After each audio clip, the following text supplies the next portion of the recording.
It's hard to believe how many vegetables are coming out of that vegetable garden just now. It seems like the hotter it gets, some of the vegetables perform better than others, and nothing likes it hotter than okra. Now, what we're doing today is we're actually going to make some pickled okra. I'm canning it.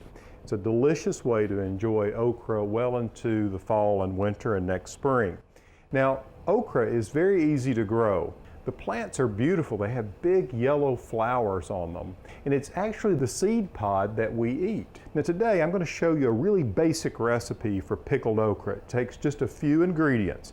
What you want to start with is about 3.5 to 4 pounds of fresh okra. The smaller the pods, the better.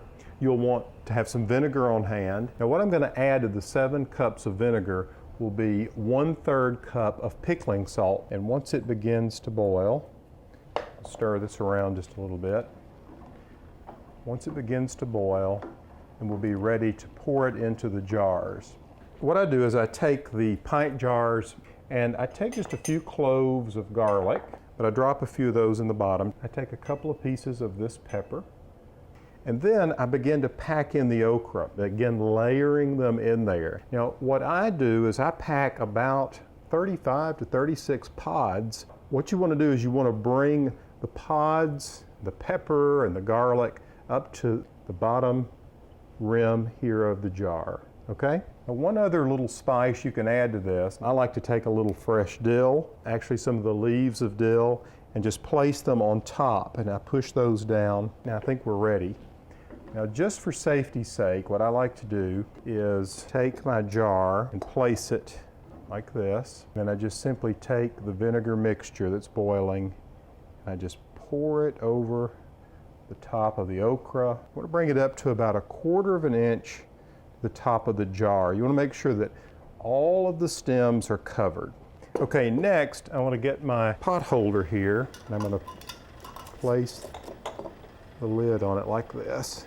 And the next step will be to place it in this hot bath. You just want to make sure that you've got enough water that comes up over the top of the lid, and you'll want this to boil for 15 minutes. Now, okra is very easy to grow. Like I said, it requires a lot of heat.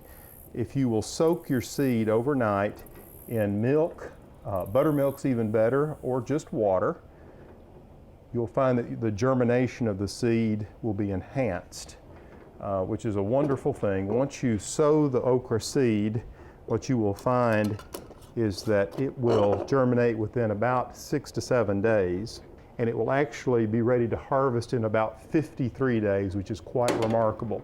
Now you can see our 3 cans are now completely covered. Now while these are in the hot bath, what I'm going to do is be getting the next series of jars ready. And it's just amazing how many jars of okra or canned goods you can create once you get the process set up. My goodness, if you've ever grown okra, you know that you have to be out there and cut it almost every day. It grows so rapidly, and it's such an abundant and generous plant. Now, what I'll do after 15 minutes, I'll take these out and set them aside with some tongs. As they cool down, you'll want to hear that jar lid pop, and that means that it's drawn down and it's tightened and it's sealed, and it will last. As you can see, once you get set up with a process like this, you can produce lots of jars of canned goods in a short period of time. Plenty to eat yourself and share with your friends. Now I better get back to work.